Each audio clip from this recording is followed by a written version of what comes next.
Pertamanya, kita rafakkan setinggi syukur pada Allah kerana dengan izinnya kita dapat hadir dalam majlis ilmu.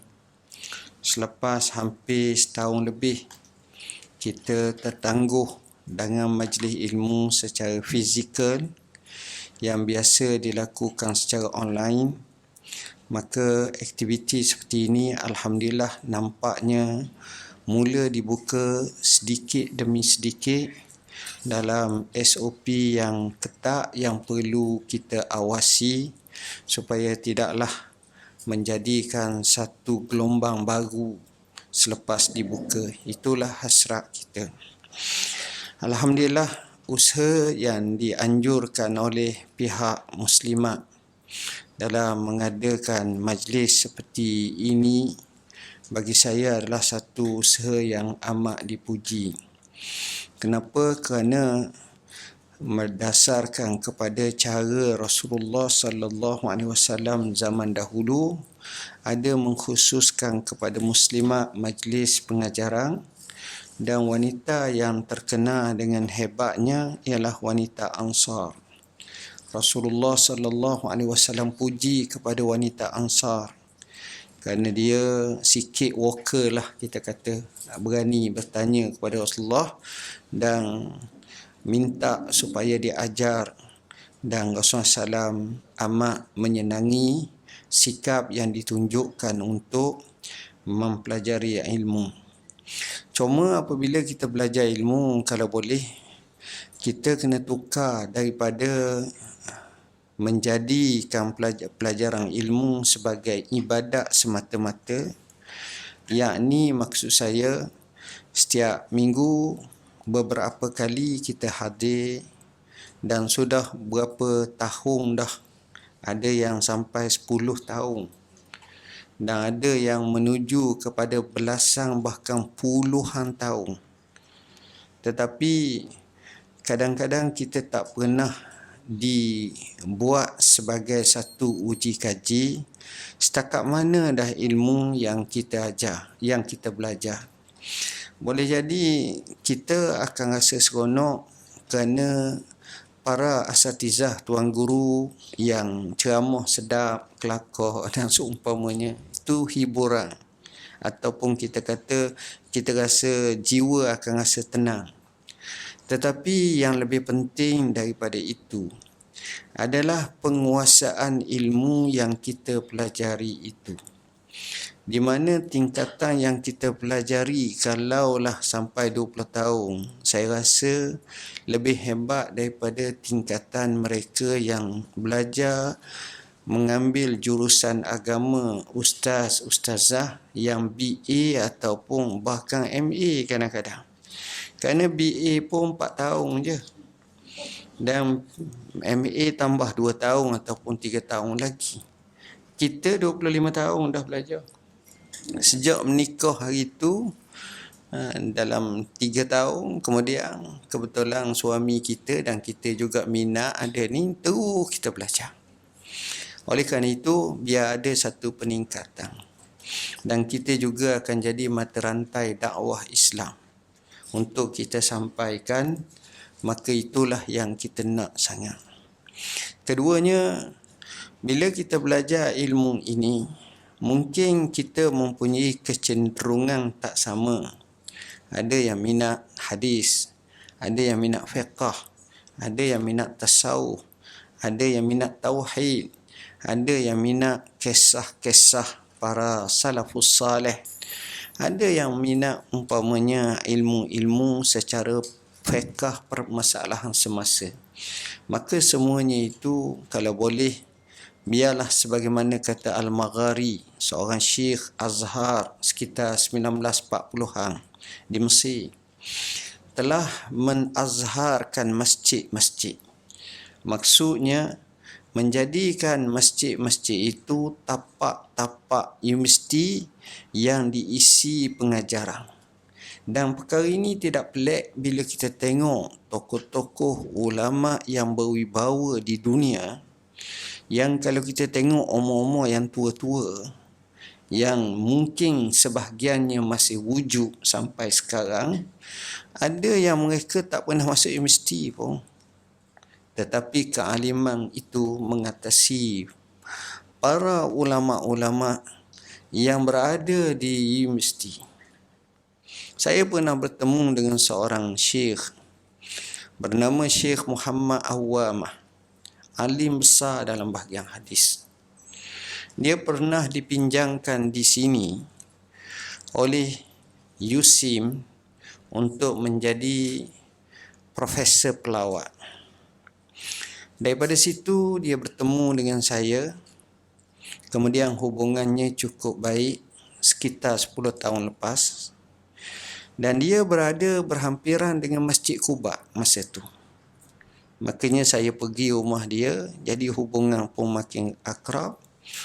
Kemudian dalam 5 tahun kebelakangan ini dia berpindah ke Turki. Dan kebetulan saya berkunjung ke Turki, saya sempat pergi juga ke rumah dia. Masya Allah, apa yang saya tengok, dia sewa satu bangunan dalam 3 ataupun 4 tingkat penuh dengan buku-buku. Bangunan tu besar ada ni, penuh dengan buku-buku, dan ada orang yang mengkajinya, duk baca je. Dan dia sendiri pun duk baca je. Dan kebetulan baru-baru ini saya pergi ke Mekah pada bulan Ramadan yang lepas. Dia kebetulan datang ke Mekah juga, jadi sempat lagi bertemu. Dan baru-baru ni anaknya minta kepada saya untuk saya beri sedikit latar belakang ataupun ceramah ataupun takriz kepada Syekh dalam bahasa Arab untuk disiarkan oleh, kalau tak silap, Al Jazeera. Saya ialah sebagai hak seorang alim, saya sampaikanlah. Menariknya, budaya membaca itu, budaya mengkaji itu, menekuni ilmu itu, walaupun mereka tak sampai mesti setara mana, tapi mereka cukup handal ilmu.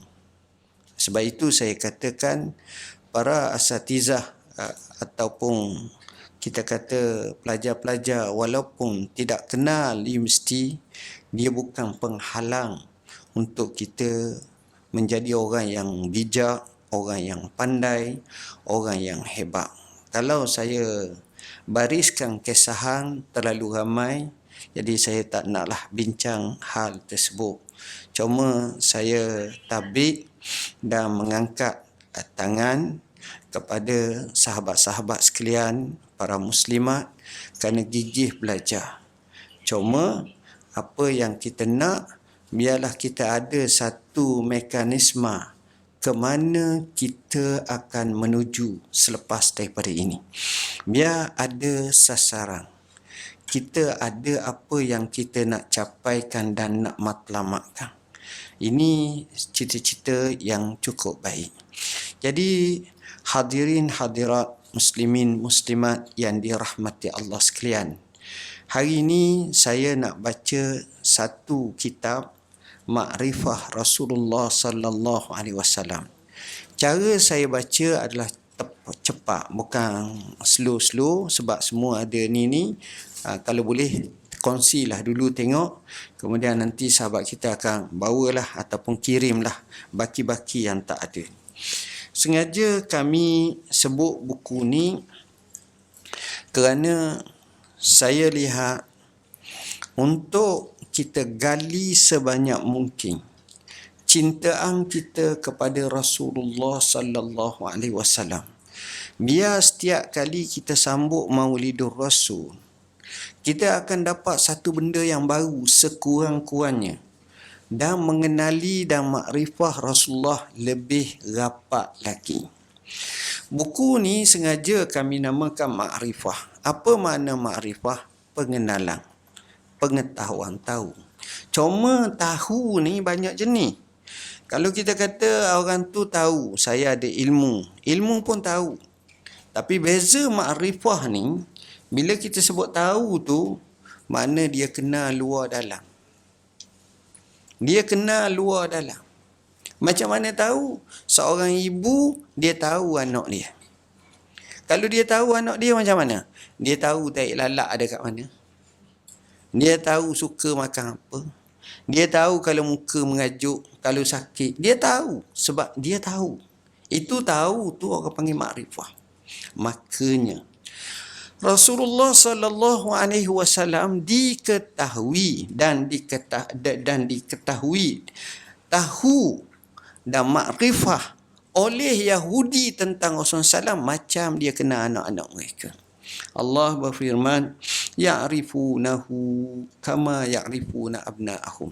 Mereka, padri-padri, pendeta-pendeta Yahudi zaman dulu kenal Nabi Muhammad macam dia kenal anak-anak mereka.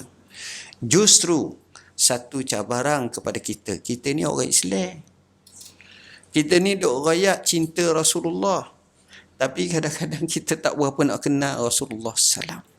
Dan kalau kenal pun kadang-kadang tersisih dengan Israelia ataupun yang bukan, yang tersilang. Jadi kita cuba kalau boleh, biar tahu, biar kenal, biar hadam, biar faham tentang Rasulullah SAW ni dari setahun ke setahun. Tahun ni juga kita telah keluarkan satu buku yang terbaru melalui e-books yang kita tajukkan Fathul Ali tentang Sirah An-Nabi, yang kita terjemahkan daripada Ibn Qudamah Al-Maqdisi. Lebih kurang tebal-tebal macam ni saja. Tapi sekurang-kurangnya bila kita tengok seolah-olah para ulama zaman dulu akan cuba cakna dan prihatinkan siapa itu Rasulullah sallallahu alaihi wasallam. Jadinya insya-Allah kita mulakan pada muka surat 1. Tanda cinta, tanda sayang. Maka yang ni homework kepada puan-puan sekalian, balik hafal. Nama Nabi kita Muhammad sallallahu alaihi wasallam bin Abdullah bin Abdul Muttalib bin Hashim bin Abdul Manaf bin Qusay bin Kilab bin Murrah bin Ka'ab bin Lu'ay bin Ghalib bin Fihir bin Malik bin Nadhr bin Kinanah bin Khuzaimah bin Mudrikah bin Ilyas bin Mudar bin Nizar bin Ma'ah bin Adnan. Ini sepakat. Inilah riwayat Imam Bukhari. Ada pun lapis tak kata lagi, maka kata ulama aulanya kita tawakuf.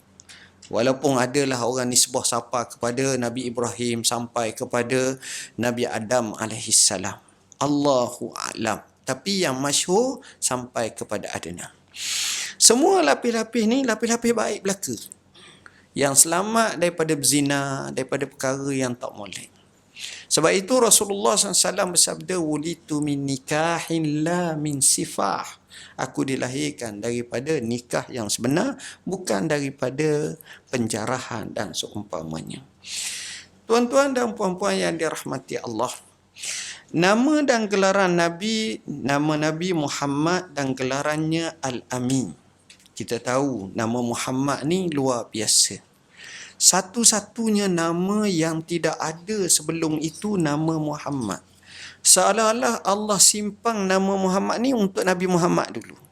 Walaupun dalam riwayat menyebut ada 2 orang bernama Muhammad. Seorang bernama Muhammad bin Ismail, seorang lagi namanya Muhammad ibn Ibrahim ataupun bin Sufyan. Dikatakan ibu bapa mereka pergi menega di negeri Syam, dengar cerita padri kata akan ada nama Muhammad yang akan lahir. Dia pintas. Tapi riwayat hal tu tak diketahui. Tapi Nabi SAW bila lahirnya dia namanya Muhammad ini kita tengok. Kerana kata Abu Talib, Abdul Muttalib, bila ditanya kenapa nama macam ni, kata dia la an yahmadahu man fis sama wa man fil ard. Supaya yang di langit puji, yang di bumi puji. Nama ni tafaul. Sebab itu anak-anak kita, cucu-cucu kita beri nama yang baik-baik. Salah satu daripada wajib atau tanggungjawab ibu bapa menamakan anak dengan nama yang baik-baik. Jangan rambang je ataupun gabung-gabung saja, kadang-kadang tak kena cara, maka rugi. Kerana nama ini adalah doa. Bila doa maka berjayalah si anak tersebut. Kemudian Nabi kita disifatkan, dilaqabkan, digelarkan. Banyak. Nabi Rahmat, Nabi Muqaffa, Nabi Taubat, Nabi Marhamah, Rahmah Muhdah, Sayyid Walad, Ad-Da'i. Semuanya ni tuan-tuan, kalau kita pergi ke Masjid Nabi, kita masuk ke Babus Salam, kita paling arah kiblat, kita tengok daripada Babus Salam tu, straight bawa apa hujung kat makam Rasulullah, hujung ke pintu hujung tu, pintu bab bakit tu, kita akan nampak nama-nama Nabi. Satu. Inilah gelarannya An-Nur, Al-Haq, Al-Urwatul Wusqa, Al-Muddassir, Al-Muzammil. Ini dipanggil gelaran ataupun laqab Rasulullah SAW. Soalan seterusnya, adakah benar muka surat 6 Taha dan Yasin merupakan nama Nabi Muhammad SAW? Yang ada orang buat nasyid banyak, ala Taha, ala Yasin ke apa ke, macam mana. Jadi dalam masalah ini kita jawab dari segi hadis Mut'im bahawa Nabi SAW bersabda, li khamsatu asma. Aku ni ada 5 nama je. Hak tadi hak banyak orang sebut tu, itu dipanggil laqab, gelaran. Nama Nabi, ana Muhammad, ana Ahmad, wa Ahmad, wa anal mahi allazi yamhullahu bil kufur, wa anal hashir allazi yuhsyarun nas ala qadami, wa anal aqib. Jadi nama Nabi apa? Muhammad, Ahmad, Mahi, Hashir dan juga Aqib. Dan terjemahan tu boleh baca lah. Dalam riwayat Abu Musa al-Asy'ari menyebut bahawa Nabi SAW pernah menyebut kepada kami beberapa nama baginda. Ana Muhammad, wa Ahmad, Muqaffa, Hashir. Ditambah 2 lagi, Nabiyyur Rahmah dan juga Nabiyyut Taubah.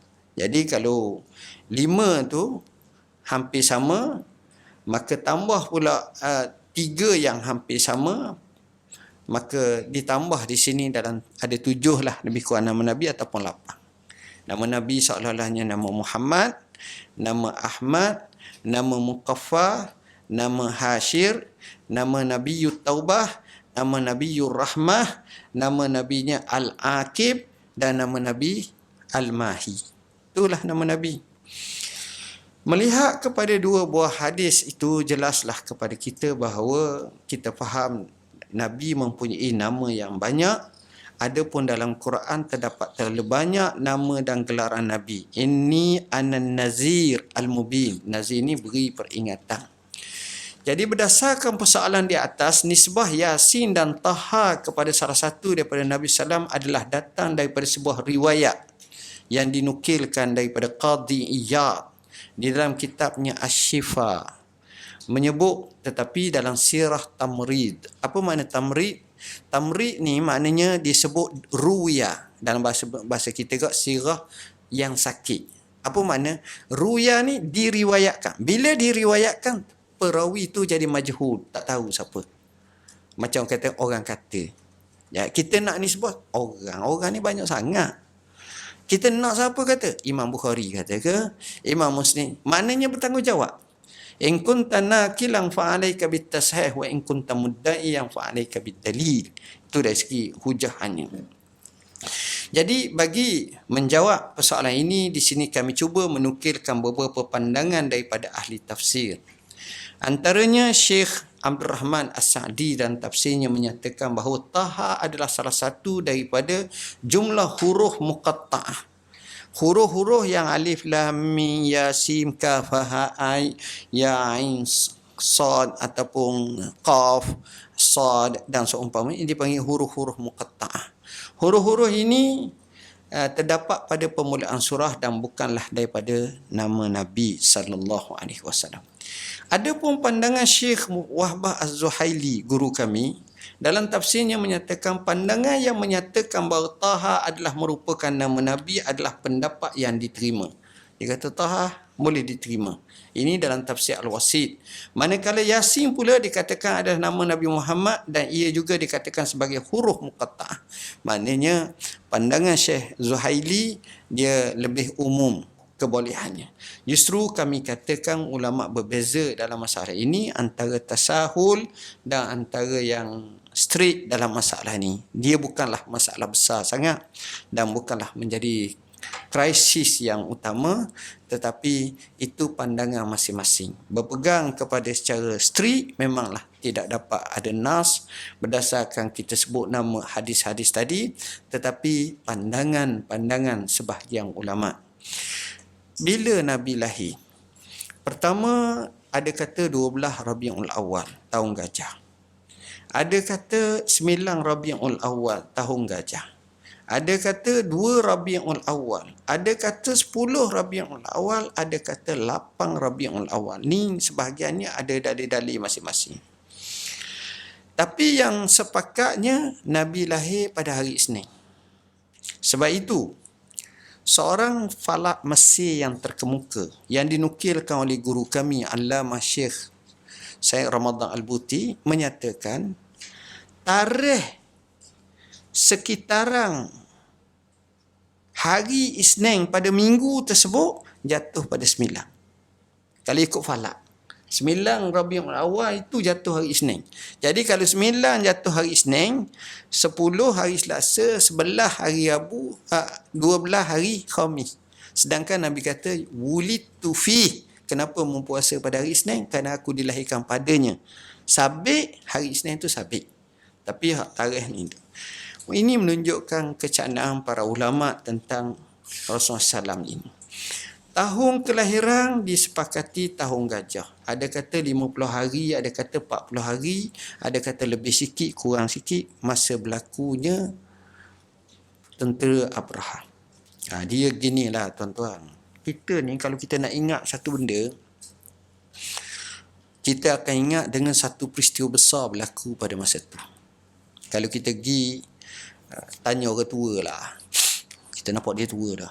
Makcik umur berapa dah? Ingat umur saya kata. Gini makcik, nak tanya mudah je. Masa Jepun masuk Malaysia tu dulu, belum bintang 3 Jepun masuk, sekitar 1939 ataupun 40 sampai 43 gitulah, lebih kurang 45. Jepun masuk tu saya anak dara dah, anak 2 dah masa tu. Maknanya kita faham lah. Maknanya kita boleh ikut lah. Kalau Jepun masuk lebih kurang 70 tahun lepas dah katakan, maknanya capur lah 20 tahun, 25 tahun. Maknanya kita akan orang mau dia kat 1 tahun dah tu. Gitulah.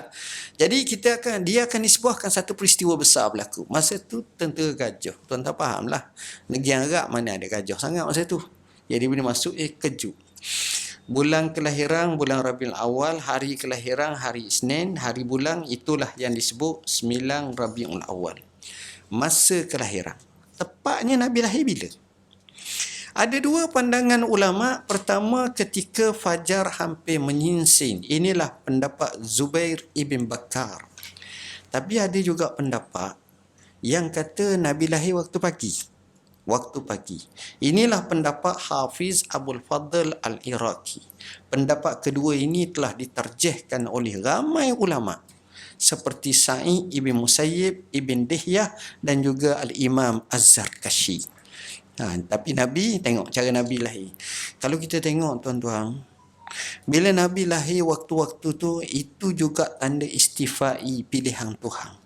Allah memang tentukan Nabi ni dengan kelebihan-kelebihan. Kalau kita tengok, kita ni waktu pagi lah paling segar, paling sihat. Tengok, mana ada orang tidur mengantuk walaupun tidur. Tapi maknanya waktu pagi ni Allah bagi kelebihan terlalu banyak. Peristiwa yang berlaku selepas kelahiran, ini dipanggil irhas. Kenapa irhas? Kerana Nabi masa tu belum jadi Rasul lagi pun, baru lahir. Antaranya ialah 14 lengkungan gerbang istana Kisra telah gugur. Kisra ni di Parsi. Dia ada tiang tinggi. Kalau kita pernah pergi dekat dengan contohnya Jordan. Kita masuk Petra, kita masuk kat namanya Jirash ataupun Jarash. Kita akan tengok, besarnya. Kita boleh imagine 10,000 tahun dulu macam mana keadaan. 5,000, maknanya orang gagah besar, gagah bangunan tinggi dengan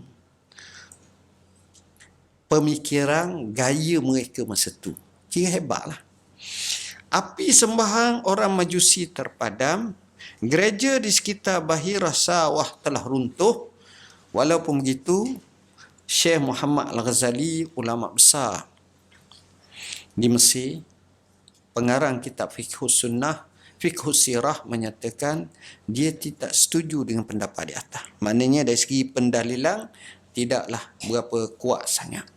Syekh Al-Albani berkata cerita runtuhnya lengkungan gerban dan padamnya api daripada dalil semata-mata yang tidak ada kena-mengena dengan sebarang hukum.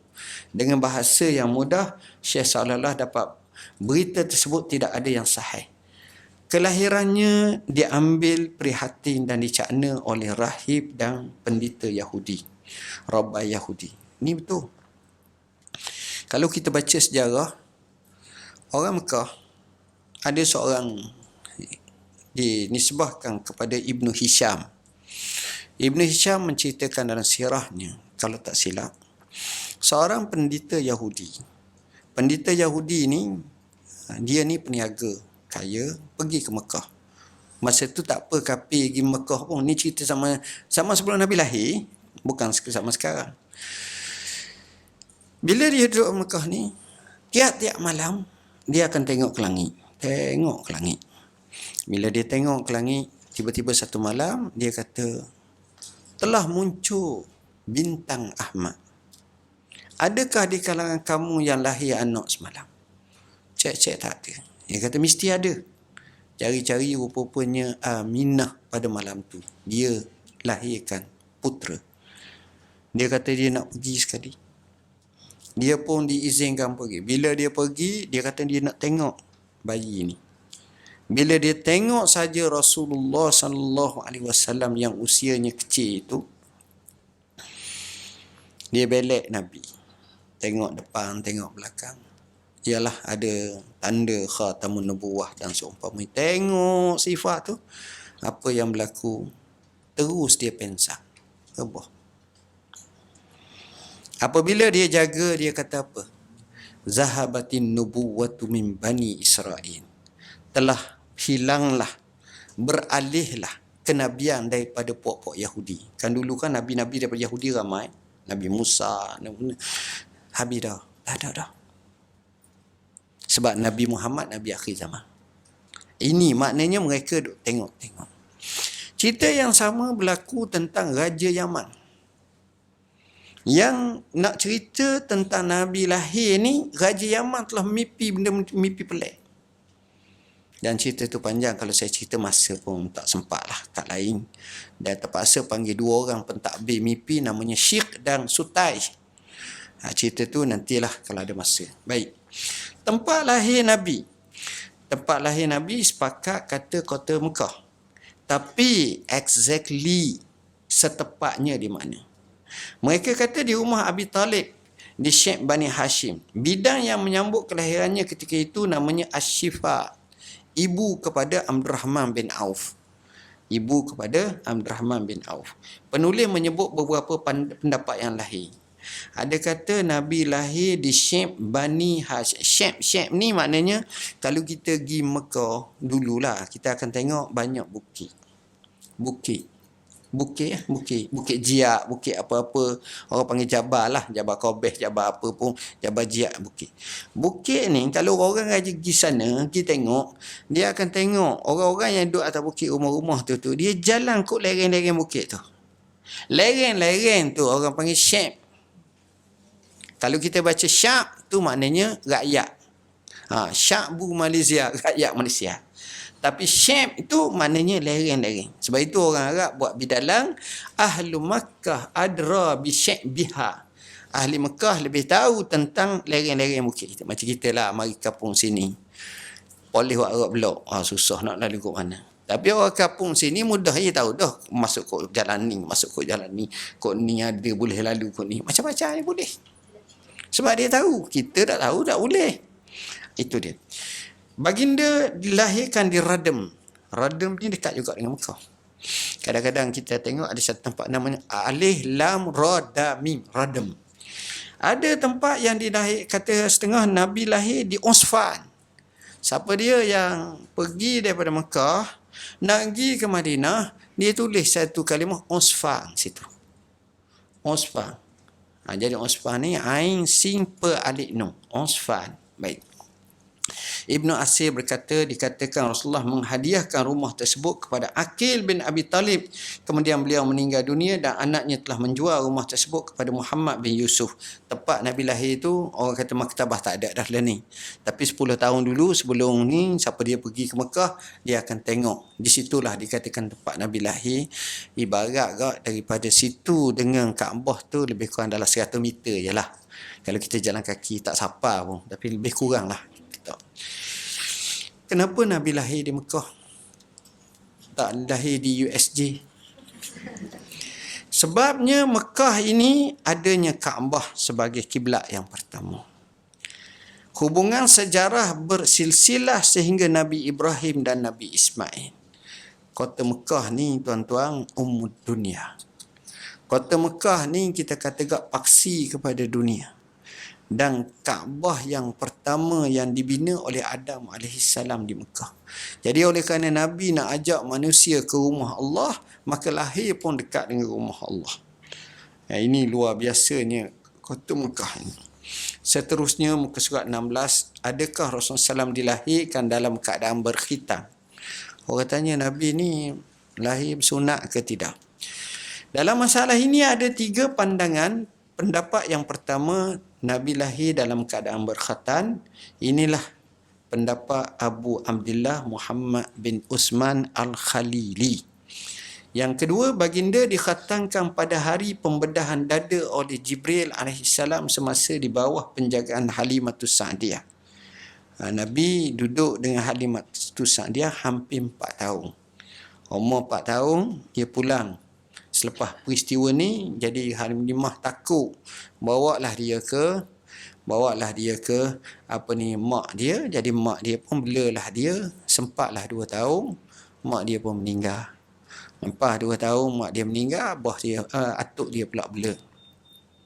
Baginda dikhatankan oleh datuknya Abdul Muttalib pada hari ke-7 kelahirannya sebagaimana pendapat Ibn Abbas. Ibn Abbas dia kata Nabi dikhatankan. Sebab sistem khatang ini sunnah Nabi Ibrahim daripada dulu.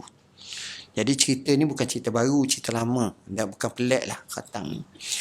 Rasulullah SAW sebagai anak yatim. Ini ada menyatakan dilahirkan selepas 2 bulan kematian bapanya. Ada juga pendapat menyatakan Rasulullah dilahirkan dan selepas itu barulah bapanya meninggal dunia. Jadi Nabi ni anak yatim. Yatim ni kata ulama, dia beza dengan orang lain. Anak-anak orang lain sebut abah, abi. Tapi Nabi sebut Rabbi, Tuhanku, Tuhan.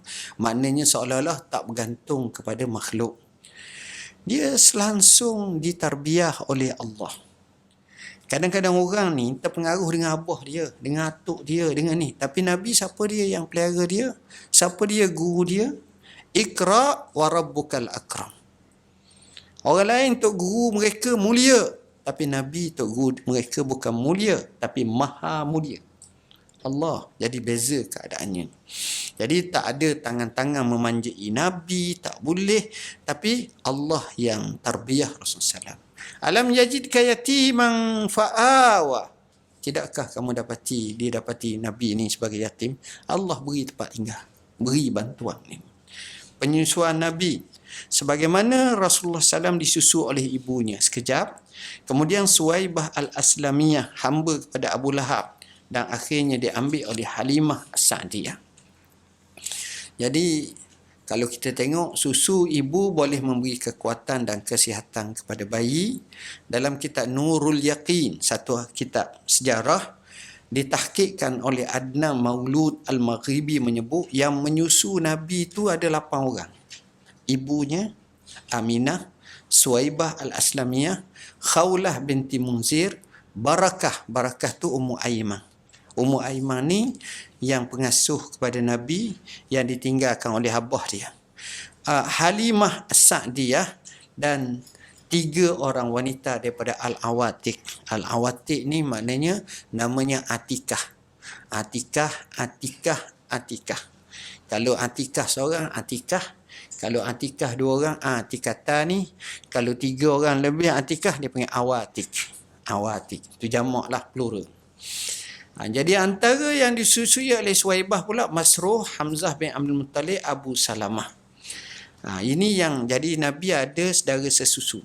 Antara saudara susuan Rasulullah SAW ialah Abdullah ibn Al-Haris, Anisah binti Al-Haris, Huzafah atau Juzamah binti Al-Haris, iaitu Syaima, gelaran yang dikenali dari nama asalnya, Sufyan bin Al-Haris, Hamzah bin Abdul Muttalib. Jadi Hamzah ni dua pakak. Pakak pak saudara, pakak saudara susu, umur sama. Dia selepas daripada ataupun ketika Abdullah kahwin dengan Aminah, saat yang sama Abdul Muttalib nikah. Zaman dulu nikah ramah, bukan orang tu pelik. Yang nikah. Jadi hak ni dapat anak, hak ni dapat cucu. Jadi Abdul Muttalib dapat dua lah. Dia dapat anak dia Hamzah, dia dapat cucu dia Rasulullah sallallahu alaihi wasallam. Umur sebaya, lebih kurang sebaya dengan Nabi. Ni Hamzah. Ada cerita dalam setengah riwayat, Aisyah Halimah ni dia duduk kapung. Jadi orang yang nak dapat ekstra duit lebih, puak-puak perempuan ni akan pakat sama-sama mereka pergi ke kota Mekah untuk nak ambil anak susu. Mereka akan pergi ramai-ramai bersama. Halimah Sa'diyah tu makna bahagia. Sebenarnya Halimah binti Abi Zu'aib nama dia. Halimah ni dikatakan dia pergi bersama, dia naik keldai. Keldai dia pula kuruh. Jadi dia naik. Biasanya mereka akan pergi sama. Lebih kurang dalam 200 ataupun 300 meter nak sampai di kota Mekah, masing-masing pakat pecuk, tinggal kawan. Sebab nak pilih, takut dapat anak Tan Sri, anak Datuk Seri, anak bangsawan, sebab upah besar sikit. Jadi bila buat lari macam kerja macam ni, hak paling kediang sekali Halimah. Sebab keldai dia tu kuruh, dak gerak. Nanti jadi lambat siapa. Bila lambat, orang lain boleh cuk semua dah, boleh ambil dah semua. Hak ni, oh saya anak Tan Sri, hak ni anak Datuk Seri. Mana bangsawan Quraisy. Akhirnya sampai kat Nabi Muhammad, anak siapa? Anak yatim. Anak yatim orang tak nak lalu. Orang tak nak lalu. Dia sendiri pun rasa tak nak. Oi, payah. Sebab apa? Sebab laba tu takkan banyak. Sikit lah, takkan boleh banyak. Akhirnya dia mari memikir. Pada tak ambil lalu, baik ambil juga. Pela-pela lah balik ni kita nak ambil juga. Dia pun datang. Dia kata, Allah bayar cash kepadanya. Allah bayar cash. Selepas dia ambil. Antara perkara yang dia nampak ketara sangat, dia orang nak nyusukan anak ni, dia ada anak. Kalau tak ada anak, macam mana nak nyusu anak? Nak nyusu walaupun anak orang, dia kena ada anak dia tu. Jadi, anak dia banyak kali dah tak cukup susu merengek. Yelah, dia bukan orang kaya. Jadi, dengan ambil Rasulullah SAW ni, peliknya, susunya jadi cukup dan anak dia lena tidur. Allah bayar. Dia naik pula keldai dia tu, tak semena-mena keldai dia ni boleh pintas. Keldai ataupun uta hak orang lain. Yabna binti Abi Zu'aib, mu beli keldai baru ke? Dok, keldai lama. Jadi gemuk, jadi sihat. Allah bagi. Itu pelik. Di rumah dia pula, dia ni Abi Kabsyah. Sebab itu Nabi ni dipanggil Yabna Abi Kabsyah. Wahai anak Abi Kabsyah. Abi Kabsyah tu suami kepada Halimah Sa'diyah. Jadi maknanya nisbah kepada bapa susu lah. Itu maksudnya. Abi Kabsyah ni pula, dia ni bela kambing. Kabsyah ni kibas lah kalau kita gerak kadang-kadang tu dia ada kambing. Kambing-kambing dia ni ialah musim kemarau. Kadang-kadang tu dengan bawa Nabi Muhammad sallallahu alaihi wasallam, saat jiran-jiran lain kambing kuru, kambing dia gemuk. Susu banyak. Banyak kambing, beranak pun banyak. Akhirnya suami ni kata kat isteri dia kata, aku yakin budak ni sesuatu yang pelik. Dia rasa dah budak ni pelik ni. Ini innaha lanasamatun mubarakah. Dia ni diibarat seolah-olah jiwa yang diberkati Tuhan. Tengok Allah bagi. Tengok Nabi SAW. Maknanya Nabi ni tuan-tuan, sejak lahir lagi, sifatnya rahmatan lil alamin banyak. Suhaibah dengan sebab dia susu Nabi, akhirnya dia dimerdekakan oleh Abu Lahab. Yang Nabi tumpang rumah boleh hidup. Tu hebatnya Rasulullah SAW. Ialah seorang Rasul yang luar biasa. Saya bila sebut antara saudara susuan Nabi ni, salah satunya kita tengok namanya Abdullah bin Haris. Abu Kabsyah tu nama Haris lah. Nama dia, gelaran Abi Kabsyah. Dikatakan 50 tahun ataupun 60 tahun kemudian, makna Nabi dalam hampir nak meninggal dunia dah, Nabi duduk di kota Mekah, Madinah dah masa tu. Sebab selepas daripada 53 tahun, Nabi hijrah. Wahyu 40 tahun lebih kurang. 13 tahun duduk di Mekah, maknanya 53. Selepas daripada tu, Nabi pergi ke Madinah. Duduk Madinah. Jadi masa Madinah tu bila dah stabil, banyak buka negeri-negeri. Buka ni. Orang Arab Bedui pun ramai masuk Islam, orang ni. Salah satu tempatnya, Nabi kepung, sahabat-sahabat pergi kepung satu tempat. Dapat tangkap ramai orang. Dapat tawang lah. Kata orang dapat tawang musuh dan kawasan tu. Tengah tawang tu ada seorang perempuan.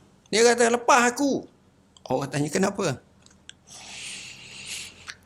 Dia jawab, saya ni saudara Muhammad, kakak Muhammad. Orang pun terkejut habis. Mana ada Muhammad ada kakak? Akhirnya bawa kat Rasulullah SAW. Bila bawa kat Rasulullah SAW, Rasulullah terus hampa sejadah, dudukkan perempuan ni.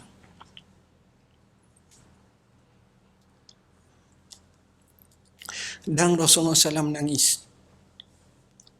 Rupa-rupanya ni lah yang kita baca ni, namanya tu Huzafah atau Juzamah binti Al-Haris yang digelar sebagai Syaimah.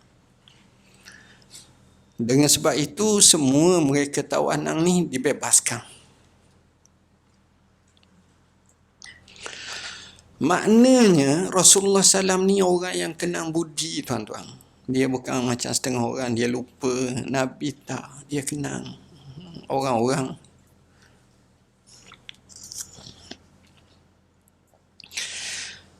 Orang yang bantu dia kenang lah. Dan di perkampungan atau badawah, sejarah menunjukkan Rasulullah SAW dipelihara oleh keluarga Bani Sa'. Bani Sa' ni keluarga Halimah lah. Halimah binti Sa' binti Abi Zu'aib.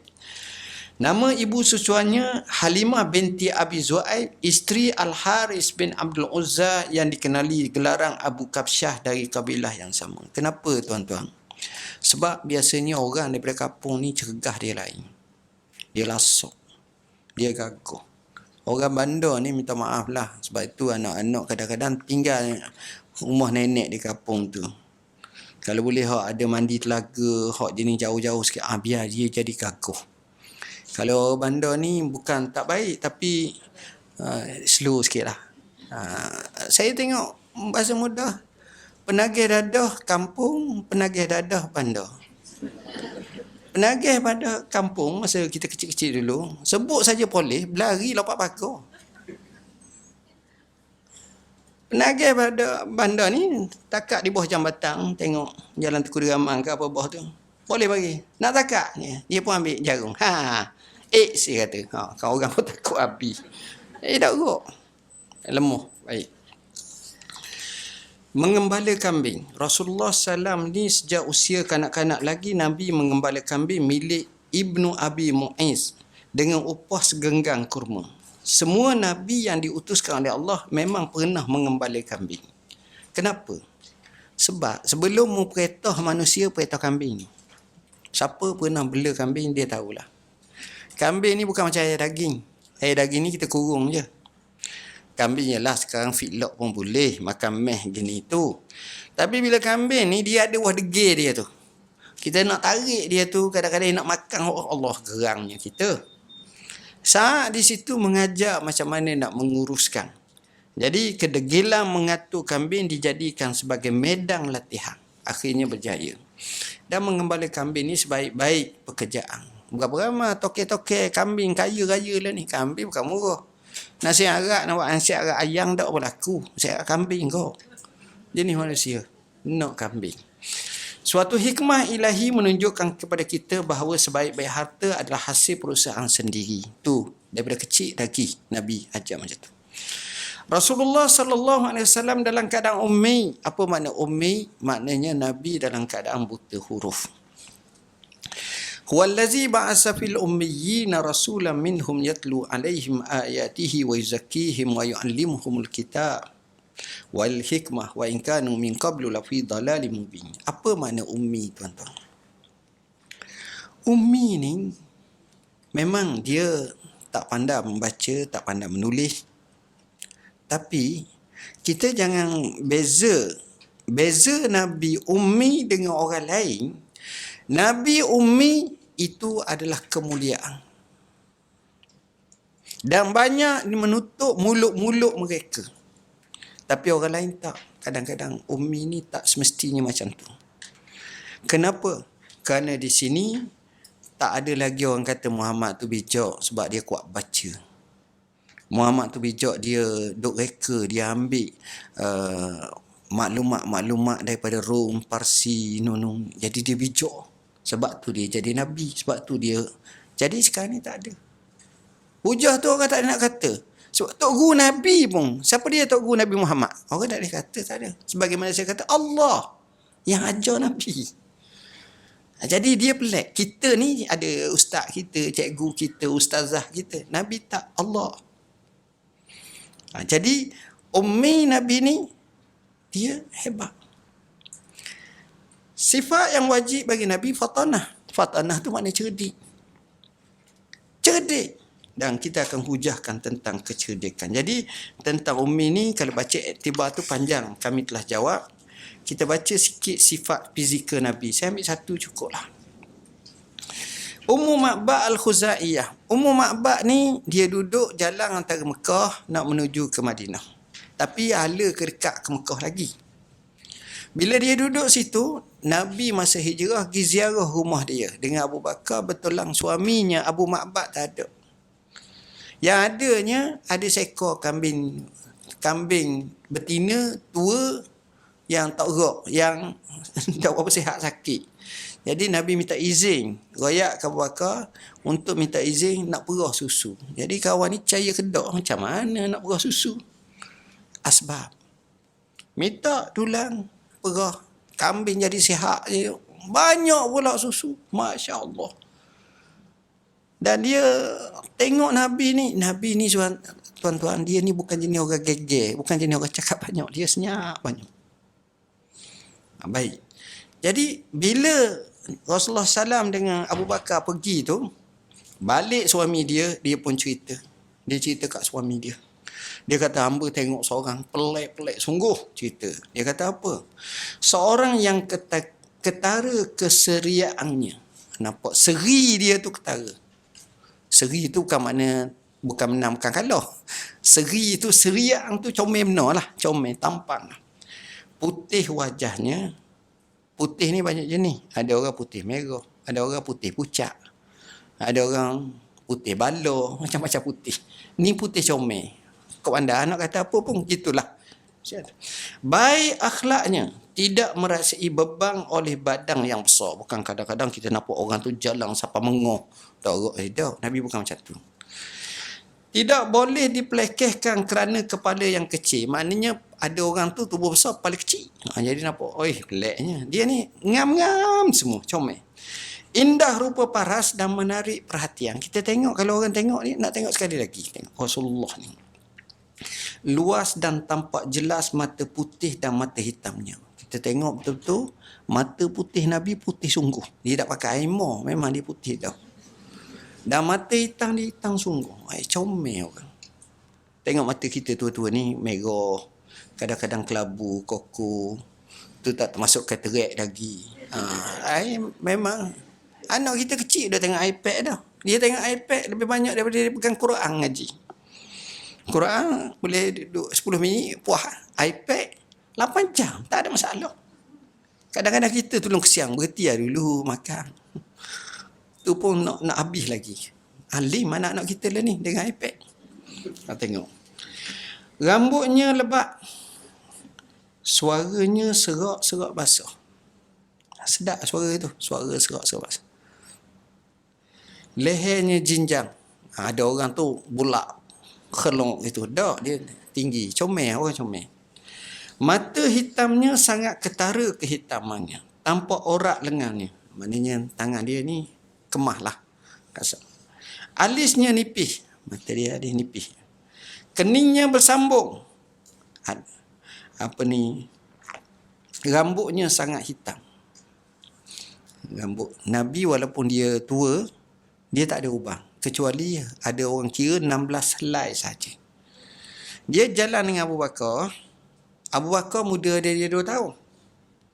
Dalam bahasa Arab dia kata, Abu Bakrin syaikhun yu'raf wa Rasulullah syabul la yu'raf. Apa mana? Abu Bakar ni syekh yang nampak ketuaannya. Muhammad ini, Rasulullah SAW ini, pemuda yang tak nampak tua tu. Jadi jalan dua tu macam Abu Bakar ni ubang banyak je. Tapi Nabi tak. Baik. Kalau dia diam, nampak nyata kehebatannya. Senyap dia tu nampak hebat. Kalau dia berbicara, nampak nyata keterampilannya. Manusia paling menawang dan paling menarik jika dipandang dari jauh. Tengok jauh comel. Ada orang tengok jauh comel, dekat Allah wuduhnya. Ada gitu. Paling cantik dan manis saya dekat tengok Allah. Sedap. Sebab tu sahabat-sahabat Nabi suka tengok Nabi SAW. Kata-katanya manis. Ni benda ni kena belajar lah. Payuh kita nak belajar. Kita ni cakap banyak menguguk. Padang dah. Berat dah. Teruk dah. Nabi tak. Nabi sentiasa beri kehidupan, beri rasaan, semangat. Dia tengok orang sakit teruk. Kita tengok, padan dah. Aku rasa 2 jam ni mati. Kawan tu sejam setengah mati lalu dah. Dah kena ujuguk macam tu. Nabi tak. Dia tengok orang ni, dia kata, la ba'sa tuhurun insya-Allah. Dia beri pengharapan. Tu cara Rasulullah SAW. Kesegakannya memadai dengan selapis pakaian sahaja. Ada orang tu comel sebab pakaian comel. Tapi Nabi letak mana-mana pakaian selapis pun tetap comel. Sedap tengok. Tidak bertutur perkataan yang sia-sia. Ni payahlah kita, ya Allah. Ni cabaran. Dan mengaruk lagi lah. Tutur katanya bagaikan jalinan batu permata yang menjulur keluar. Sebab itu Nabi ni, kelebihan dia, cakapannya dia sebut utitu bijawami'il kalim. Apa makna jawami' kalim? Cakap pendek, maksud yang padat dan menepati sasaran. Kita cakap panjang, mendengar ceramah, dengar. Mendapat cakap aku dah tahu. 2 jam setengah dah tahu. Nak suruh poin, 3 poin. Tak. Kadang tu. Tapi Nabi tak. Untuk kemudian Nabi ni sederhana ketinggiannya. Nabi tak tinggi, tak rendah. Saya ada pergi rasmi, saya ingat dalam 3 ataupun 4 tahun dulu. Masa tu saya jadi mufti. Saya diminta rasmi di PWTC, pameran Rasulullah SAW. adalah dalam nak resmi tu ada orang yang ini. Dia tunjuk saya tungkat Rasulullah. Bukan tungkat Rasulullah, tapi jenis kayu tungkat Rasulullah. Namanya Asy-Syajar. Jenis kayu ni molek. Cantik. Nampak. Kemudian ada hak kayu yang dia ambil, hak tempat Nabi lalu masa hijrah tu, ada jenis pohon kayu tu. Kayu tu warna putih. Saya tak bawa. Biasa kadang-kadang saya pakai sejalan pakai warna putih tu. Jadi saya tanya dia, saya kata kajian-kajian awak ni banyak ni, rasa-rasa Rasulullah ni tinggi mana orang? Nak gambarkan 1400 tahun dululah, 1400 tahun, bukan sekarang. Dia kata ikut saya punya kajian, Rasulullah SAW tinggi ni lebih kurang dalam 8 kaki. 8 kaki tu nak kata tinggi sangat tak menasabah tuan-tuan. Kalau 1400 tahun dulu, 1400 tahun dulu. Dia kata Khalid, kalau dia baca, Khalid ni rendah. Khalid ni 6 kaki je. 6 kaki pun tinggi daripada kita sikit tu. Tapi hebat Khalid. Tapi Sayyidina Umar terkenal dengan tinggi sangat. Tinggi lah orang zaman dulu tu. Segak lah. Tak lah, kita ni Melayu ni bukan Arab. Kalau kita pergi Mekah, mau tengok setengah-setengah orang Arab kan, sekaki tinggi pada kita, kita tengok, oi tinggi Datuk ni kita 5 kaki 5 katakan, ataupun iyalah, tapi dia tinggi, taklah tinggi sangat, sederhana ketinggian, nisbah keseluruhan. Baik, untuk memandangnya tak perlu menunduk. Nak tunduk, mana tunduk tu rendah ke? Dan tak perlu mendongak. Siapa tekok tinggi sangat? Kita je rasa. Tu ni cerita orang Arab cakap dengan orang Arab. Bukan kita cakap. Kita ni orang Melayu masa kita ni. Itu kata. Bagaikan satu ranting antara 2 ranting. Kalau dia bertiga. Maknanya ada ranting panjang, ada ranting rendah, dia tengah tu. Comel lah. Senang. Maka dialah yang paling menarik perhatian dan paling mendapat tempat. Dia mempunyai teman-teman mengelilinginya. Majlis Nabi ni pelik. Dia Nabi ni, ramai sahabat suka mengerumuni. Dan dia tak macam kita kata sembang kedai kopi. Dia bukan. Dan kadang-kadang majlis tu senyap je. Mereka merasa ketenangan. Ibarat kalau kita kata terapi terbaik lah atas muka bumi. Duduk kat dia senyap. Tenang jiwa. Ni duduk sini kat Bengka nama. Itu Zul bila nak tamat ni. InsyaAllah dekat dah. Nabi tenang. Tu cara Nabi. Jadi sahabat-sahabat suka ke dia? Suka. Kalau dia berkata sesuatu, Nabi buka mulut je. Pakat dengar. Sungguh. Dengar. Cara Nabi tu, dia cakap je. Semua pakat dengar. Allah. Ada orang tukang catat. Abu Hurairah tukang catat, Muawiyah tukang catat, apa lagi Abdullah bin Umar tukang catat, Abdullah bin Abbas masa tu kecil sangatlah catat juga, Anas bin Malik pun catat hadis-hadis Nabi. Pelik lah, memang tak ada dah orang macam tu ni. Dia tu. Mereka tu khusyuk mendengar kata-katanya. Kalau dia suruh je sesuatu, segera pakat buat. Mana ada orang macam tu je. So, terus laksana je. Ibarat kami kazi lah semua. Sanggup buat. Kalau dia sentiasa dipatuhi dan dikerumuni, orang suka dengan Rasulullah. Orang suka sangat. Pelik. Tidak bermasam muka dan tidak mempelekehkan orang. Allah Akbar. Ni payah kita, ya Allah. Nabi ni, tu cara dia. Jadi kisah Nabi ni panjang. Ali bin Abi Talib pun ada cerita lagi sifat-sifat dia. Gambaran pun ada lagi. Akhlak Rasulullah pun ada. Kalau saya nak bahaskan memang panjang, saya ambil pada muka surat 42 sikit. Sengaja saya ambil muka surat 42. Hak lain baca sendiri.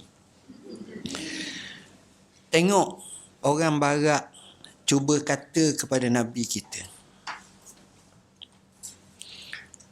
Profesor bertaraf dunia John Adair memperakui Baginda sallallahu alaihi wasallam adalah pemimpin terbaik sepanjang zaman. Dalam bukunya The Leadership of Muhammad, antara lain mengungkap kata penuh jujur, Muhammad adalah seorang tokoh luar biasa yang paling besar pengaruhnya di dunia ini. Saya terlupa nak masukkan, saya baca. Ada satu buku, lebih kurang tajuknya 40 manusia yang paling berpengaruh di muka bumi. Dia nak bentang tu di England. Bila dia bentang tu, dia kata dia kaji betul-betul dan dia dapati bahawa Muhammad adalah yang pertama. Walaupun dia bukan Islam. Sebab sejujurnya itulah kesan Muhammad. Tokoh barat yang terkenal Bernard Shaw, Dr. Bernard Shaw. Dia menulis Genuine Islam. Muhammad adalah manusia agung yang pernah dilahirkan di dunia. Dia membawa satu agama, mendirikan sebuah bangsa, meletakkan dasar-dasar moral, memulakan banyak pergerakan pembaharuan sosial dan politik, serta juga berjaya mendirikan masyarakat yang kuat dan berdaya dinamik bagi melaksanakan dan mewakili ajarannya. Ini luar biasa, tuan-tuan. Kita tengok pula contohnya Mahatma Gandhi. Dia berkata, pernah saya bertanya siapakah tokoh yang paling mempengaruhi manusia. Saya lebih yakin bahawa bukan pedanglah yang memberikan kebesaran pada Islam pada masanya, tapi ia datang daripada sifat kesederhanaan, kebersahajaan, kehati-hatian Muhammad, serta pengabdian luar biasa kepada sahabat dan pengikutnya, tekadnya, keberaniannya, serta keyakinan pada Tuhan dan tugasnya. Semua ini menyingkirkan segala harangan. Ketika saya menutup halaman terakhir volume 2 biografi Muhammad, saya sedih kerana tiada lagi cerita yang dapat ditinggalkan daripada hidupnya yang agung. Ni kacamata tokoh yang bukan Islam. Tengok Nabi macam tu. Tengok. Lama time. Muhammad adalah seorang agamawan, reformis sosial, teladan moral, administrator masa, sahabat setia, sahabat yang menyenangkan, suami yang penuh kasih sayang, seorang ayah yang penyayang, semua menjadi satu.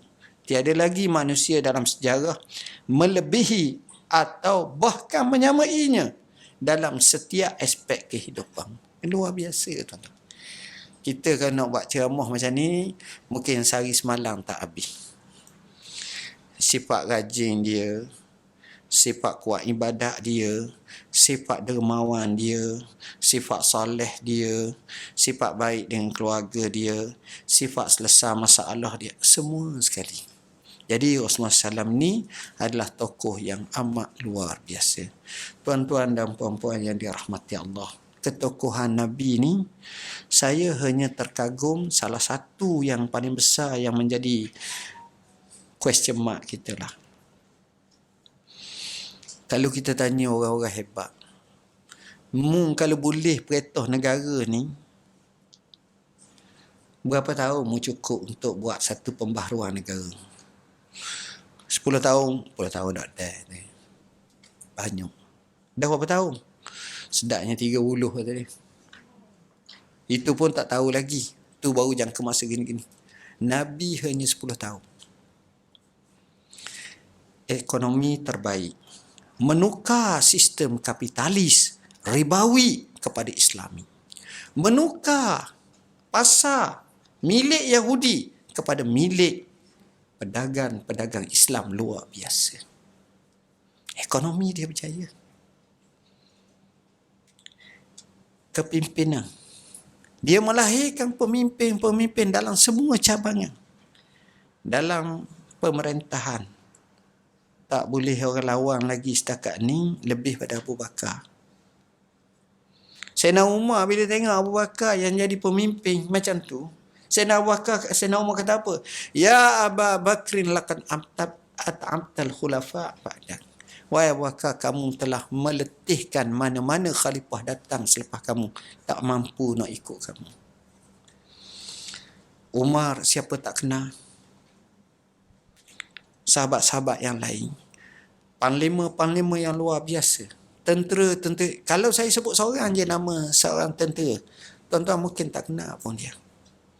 Tapi kualiti dia seolah-olah 3,000 panglima tentera Parsi. Dia seorang ni. Kita tengok maknanya kehebatan-kehebatan yang Nabi munculkan daripada dia itu semua lapangan. Bayangkan seorang sahabat bernama Mus'ab ibn Umair. Nabi hantar dia menjadi pendakwah ke kota Madinah sebelum Nabi datang ke kota Madinah. Hijrah. Sebelum datang lagi dia telah mengislamkan lebih 1/3 penduduk kota Madinah. Berjaya tuan-tuan. Berjaya sahabat-sahabat Nabi ni. Sebab murabbi agungnya Rasulullah SAW. Yang ini luar biasa. Masa dia sikit je. 10 tahun. Tapi dia boleh buat keseluruhan. Taraf ketenangan hidup. Masa tu adalah tertinggi dan terbaik di dunia. Dia ada, kalau kita kaji sekarang ni dia ada satu peringkat PBB, dia akan tulis negara yang mempunyai kebahagiaan penduduk. Malaysia nombor berapa tak tahu. Tapi cerah lima pasang sejam sekarang ni. Kalau ikut dalam 2 minggu lepas lah dalam laporan. Tengok. Ketenangan ni, hari ni nampak macam sebahagian tak tenang ni. Ada bermasalah ni. Masalah. Termasuk yang tukang ceramah. Jadi, zaman Nabi, ketenangan tu hebat. Ketenangan. Dan paling besarnya, Nabi ubah pemikiran. Kita masih dibelenggu duit, wang, harta. Duit, wang, harta. Kita selalu duk tengok tu. Jarang kita sebut, Mak ataupun Aminah, hang nampak termenung ni apa pasal ni? Kawan dia tanya. Saya sedang memikirkan, saya ni masuk syurga ke tidak? Wow, hebat kau. Kita pun jadi terkejut. Sebab kita tak diajar macam itu. Kita diajar mikir, anak, susah anak, masalah. Lepas tu suami, lepas tu rumah tangga, lepas tu kereta, lepas tu kita akan dilingkungi dengan masalah hidup sahaja. Kita tak ba'dal maut, selepas mati. Jadi dengan sebab itu, caranya beza. Sahabat memang luar biasa. Dan yang hebatnya Rasulullah SAW, dia bukan semata-mata teori, tapi praktikal. Itu mahalnya. Orang lain teori. Mu nak kaya tak? Aku nak bagi tahu teori. Tukar bagi pun tak kaya. Tak apalah. Kamu nak ni tak? Tapi Nabi ni dia buat sendiri. Itulah teori yang cukup hebat. Jadi tuan-tuan, masa ni saya sebut dalam buku saya, Masa Peliharalah. Ini buku yang paling saya sayang. Saya kaji sikit sebanyak, kita nak berjaya start dengan masa. Dan saya sebut macam mana kehebatan Nabi dalam ni. Saya ambil tokoh barat, saya ambil tokoh ulama silam yang hebat-hebat. Kerana mereka ada satu bab namanya Barakatuz Zaman, keberkatan masa mereka. Jadi yang ini penting dalam hidup kita. Nabi, dia selalu damping Quran. Kita dengan Quran macam mana? Anak-anak kita baca Quran ke tak? Keluarga kita baca Quran ke tak? Bila kali terakhir kita baca Quran? Dan bagaimana bila kali terakhir kita khatam Al-Quran? Letih nak jawab. Nanti Ramadan pula lah, Ustaz. Saya dalam menyampaikan bantuan sekali-sekala, kita hampir setiap minggu kita akan, Sabtu, Ahad kita akan sampai. Satu hari saya pergi sebuah rumah. Ada seorang pakcik duduk atas katil. Sampai rumah tu kita bagi bantuan. Dia beria nak tunjuk kat saya satu Quran. Apa yang dia buat, umur dia saya ingat kat 90 tahun lah. Dia tunjuk kat saya, Quran tu usang. Lusuh. Tapi boleh baca lagi lah. terpaksa diplasterkan di luar di ni lah Quran. Dia kata Quran ini saya baca sejak saya muda sampai sekarang. Quran ini saya telah khatam, dia tunjuk tarikh. Setelah sampai tahap ni, sampai sekarang ni 130 kali. Kata bagus. Ni saya tak cakap hak hafiz-hafiz tu. Hak tu soal lain. Ni orang biasa yang cintakan pada Quran. Ya, kita kena tengok Quran. Macam mana kita? Saya sebut dalam buku tips hafazan Quran. Cerita budak-budak yang luar biasa. Salah seorang budak yang ada atas muka bumi ni sekarang luar biasa, namanya Jihad Al-Maliki. Boleh search dalam video dalam YouTube. Umur 13 tahun, Quran suti hafal. Orang kata anak aku hafal Quran. Betul, anak tuan bagus. Dia hafal Quran, dia ingat muka surat Quran. Dia ingat nombor ayat Quran. Dia boleh baca ayat kat belakang. Maknanya jangan tepuk ke depan. Kuliah ayuhal kafirun sambung. Boleh lah. La budu mata budu. Ni sebut faman ya'mal misqala dzarratin khairan yarah. Sebut daripada belakang. Dia sebut dari belakang pula. Saya kudu sufaha sebut ke belakang. Boleh ingat. Hadis dia hampai. Saya rasa sekarang ni 6 kitab dia hampai. Sahih Bukhari, boleh ingat hadasana riwayat ni, nombor hadis berapa, luar biasa tuan-tuan. Kasih pada Quran. Disebut min hufazil wahyai. Saya pernah dijemput oleh Amir Madinah. Saya ingat dalam 4 tahun ke 5 tahun lepas. Untuk jadi tetamu dalam majlis anugerah penghafal hadis. Oh, saya kagum saya tengok. Saya balik, saya tubuhkan Ma'alim As-Sunan. Ma'alim As-Sunan, kalau anak-anak ada nak belajar, pergi belajarlah. Dekat kami belajar, kami bagi percuma dia belajar. Ni di bawah Mawid Majlis Agung. Saya sempat tubuh dua sekolah. Satu namanya Pondok Moden Abakirah. Pondok Moden Abakirah ni belajar pondok, dia belajar akademik. Ya, kita tak payahlah minta derma ni sebab kita terus bawah Mawid. Senang. Dan guru pun cukup gaji macam-macam. Menariknya sekolah tu mula-mula saya ingat dalam 5 tahun dulu dia punya SPM dia dapat 3.8. Grade rendah lah. Rendah. Lepas tu naik 2.8. Lepas tu naik 2. Baru ni 5 sekolah terbaik di Malaysia. Boleh buat. Berjaya cemerlang. Budak-budak cerdik. Ada yang belajar Madinah, ada yang belajar Jordan, ada yang belajar Mesir, ada belajar UiTM, ada belajar USIM, ada belajar macam-macam. Staf-staf kita, pelajar-pelajar, guru, kadang-kadang muda-muda je lagi daripada ni. Tapi kita gasak semangat. Termasuk juga hadis ni. Jadi bila saya tengok macam ni, cita-cita saya biar adalah di Malaysia nanti mereka yang benar-benar boleh hafal Quran, hafal hadis. Sekarang kita tak ada lagi. Jadi buku ni kita cerita macam mana hafazan kecil. Banyak kisah-kisah yang luar biasa. Kita kata kita cinta Rasulullah. Bila kita cinta Rasulullah, tak dapat tidak kita kena baca hadis Nabi. Saya showkan kita baca hadis 40 ni. Wak ngajar sini ustazah boleh 5 kali sehari 5 hadis kan sebelum masuk tu. Jadi akhirnya kita khatam. Kita ulang. Kurang-kurangnya kita dekat dengan Rasulullah. Saya pun rasa sekadar itulah dulu yang dapat saya sampaikan. Mohon maaf. Aku qauli hadza wa astaghfirullah.